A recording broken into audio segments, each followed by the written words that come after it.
আসসালামু আলাইকুম ভিউয়ার্স, আশা করছি আপনারা সকলেই ভালো আছেন। আজকে আপনাদের মাঝে খুব গুরুত্বপূর্ণ একটা ভিডিও নিয়ে আসলাম। আজকের ভিডিওতে আপনাদেরকে আমি দেখাতে চলেছি হাতে থাকা ফোন দিয়ে কিভাবে আপনি প্রফেশনাল ভাবে একটা থাম্বনেল বানাতে পারবেন। আমরা অনেকেই আছি থাম্বনেল বানাতে পারি না। আমরা অনেক চিন্তিত থাকি, অনেক ভাবনা চিন্তা করি আমরা কিভাবে থাম্বনেল বানাতে পারবো বা আমি আদৌ থাম্বনেল বানাতে পারবো কিনা। ওই সবই সম্ভব। আপনার হাতে থাকা স্মার্টফোনটি দিয়ে আপনি থাম্বনেল বানাতে পারবেন খুবই সহজে। সামান্য একটা অ্যাপের মাধ্যমে আপনি একটা থাম্বনেল বানাতে পারবেন। চলেন আপনাদেরকে আমি দেখিয়ে দিই কিভাবে আপনি প্রফেশনাল ভাবে মোবাইল ফোন দিয়ে থাম্বনেল বানাতে পারবেন। চলে আসলাম আমরা মোবাইল স্ক্রিনে। তো মোবাইল স্ক্রিনে আসার পর আমরা চলে যাব পিক্সেল ল্যাবে। তো যাদের কাছে পিক্সেল ল্যাব নাই তারা প্লে স্টোরে যাবেন, প্লে স্টোরে গিয়ে পিক্সেল ল্যাব সার্চ করলেই পেয়ে যাবেন। আমরা পিক্সেল ল্যাবে চলে আসলাম, এখন এটাকে ডিলিট করে দেব। তো ডিলিট করে দেওয়ার পর এখন আমরা চলে যাব ওই ওপরে কর্নারে দেখতে পারেন আপনি 3 ডট মেনু আছে। তো 3 ডট মেনুতে চলে যাবেন।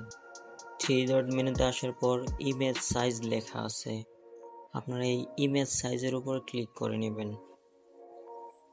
আমরা এই ইমেজ সাইজের উপর ক্লিক করব। ক্লিক করার পর দেখতে পারবেন কাস্টম। তো এখানে কাস্টম লেখা আছে, তো আপনারা এই কাস্টমের উপর ক্লিক করবেন। তো এখানে আপনারা ইউটিউব থাম্বনেল বলে একটা অপশন পেয়ে যাবেন, এখানে ক্লিক করবেন। এখানে ক্লিক করার পর দেখবেন ইউটিউব থাম্বনেলের সাইজ হয়ে গিয়েছে। তো ইউটিউব থাম্বনেলের সাইজ হয়ে যাওয়ার পর আমরা এখানে একটা ব্যাকগ্রাউন্ড নিয়ে আসবো। ব্যাকগ্রাউন্ড আনার জন্য আমরা প্লাস আইকনে ক্লিক করব। প্লাস আইকনে ক্লিক করার পর দেখতে পারবেন ফ্রম গ্যালারি চলে আসবে। আমরা ফ্রম গ্যালারিতে চলে যাব। ফ্রম গ্যালারিতে যাওয়ার পর যে ব্যাকগ্রাউন্ডটা আপনি নিতে যাচ্ছেন ওই ব্যাকগ্রাউন্ডটা আপনার গ্যালারি থেকে নিয়ে আসবেন। নিয়ে আসার পর আপনি কতটুকু রাখতে চাচ্ছেন আপনার অনুযায়ী আপনি রেখে নেবেন। তো এটাকে জুম করে এটাকে টেনে দিব, টেনে দিয়ে এটার মাঝ বরাবর রেখে দিব। তারপর উপরে চলে যাব, ওই কর্নার দেখতে পাচ্ছেন একটা অপশন আছে, তো ওই কর্নারে আমরা ক্লিক করব। কর্নারে ক্লিক করলে একটা লক অপশন চলে আসবে। তো যে ব্যাকগ্রাউন্ডটা নিয়ে এলাম এই ব্যাকগ্রাউন্ডটা নাড়াচাড়া করবে না, তো আমরা লকে ক্লিক করব। দেখতে পাচ্ছেন এটা লক হয়ে গেছে।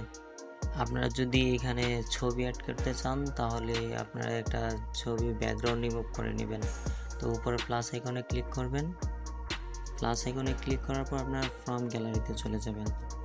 গ্যালারিতে যাওয়ার পর যে পিকচারটা থেকে আপনি ব্যাকগ্রাউন্ডটা রিমুভ করছেন এই পিকচারটা নিয়ে আসবেন, নিয়ে সেই গোল সার্কেলটাতে ক্লিক করে তারপর আপনার মন মতো করে নিয়ে নেবেন।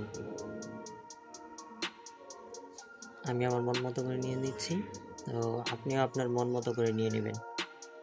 নিয়ে নেওয়ার পর এটা উপরের দিকে টেনে দিবেন। উপরের দিকে টেনে দেওয়ার পর ঠিক চিহ্নতে ক্লিক করে এটা আপনার অ্যাডজাস্টমেন্ট করে নেবেন। তো অ্যাডজাস্টমেন্ট করে নেওয়ার জন্য আমরা চলে যাব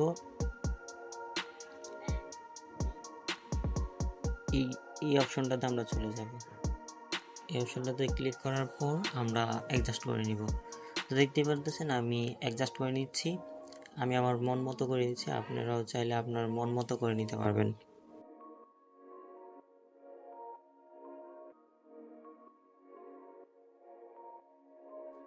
তো এইভাবে অ্যাডজাস্টমেন্ট করে দেওয়ার পর আপনার এই পিকচারটা সাইজ অনুযায়ী ছোট করে নেবেন। যদি ছোট না করেন তাহলে দেখতে ভালো লাগবে না। তো আমি একটু ছোট করে নিলাম। নেওয়ার পর এটার মধ্যে কিছু শ্যাডো অ্যাড করতে হবে। তো শ্যাডো অ্যাড করার জন্য এটাতে ক্লিক করতে হবে। তারপর আমি সাদা কালার যেটা এটা দিচ্ছি, আপনারা আপনার মন মতো দিয়ে নেবেন, আপনাদের যেটা ভালো লাগে সেটা দিয়ে নেবেন। এখানে অসংখ্য কালার আছে, আপনার মন মতো কালার দিয়ে নেবেন। আমার এখানে বাইরে থেকে অনেক নয়েজ আসতেছে, তার জন্য ভয়েস ওভার দিতে পারতেছি না। তো আপনারা মনোযোগ সহকারে ভিডিওটা দেখতে থাকেন।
ধন্যবাদ সবাইকে সম্পূর্ণ ভিডিওটি দেখার জন্য। আমার ভিডিওটি যদি আপনাদের কাছে ভালো লেগে থাকে তাহলে অবশ্যই লাইক কমেন্ট শেয়ার করতে ভুলবেন না, আর চ্যানেলটি অবশ্যই সাবস্ক্রাইব করে রাখবেন, পাশে থেকে বেল আইকনটি বাজিয়ে রাখবেন।